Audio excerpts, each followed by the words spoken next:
Unidade de Polícia Fronteira prende Sassang, neve tamak nação vizinho Indonésia.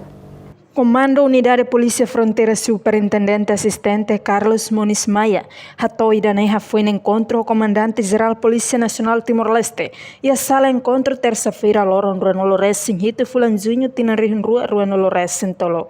E loron domingo madrugada semana kotuk.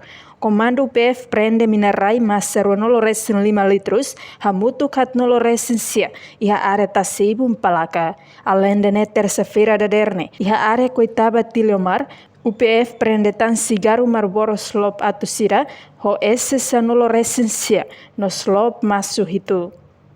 Sesan sirane prende tambatula iha carreta microleteira, ho de transporta husilinha fronteira. Domingo semana kotuk, domingo madrugada ita prende minarai massa 25 litros né, hat nulu resistência e a área tasibum palakan ini.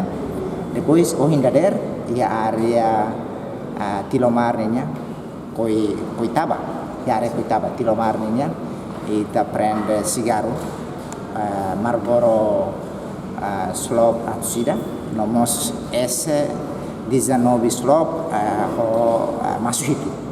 Kita sesanser kita prende tambah tulai kereta mikroletida. Depois irá transporte usilinha fronteira tambah baik Kota Larang. Reportagem Melania Conceição, Televisão Timor Post. Janela Informação bem Mahutu. Atual informação atual dia Clio que tahaluha. Anehan botão subscribe, like, halo, comentário, no faz tudo também mídia social Hotu.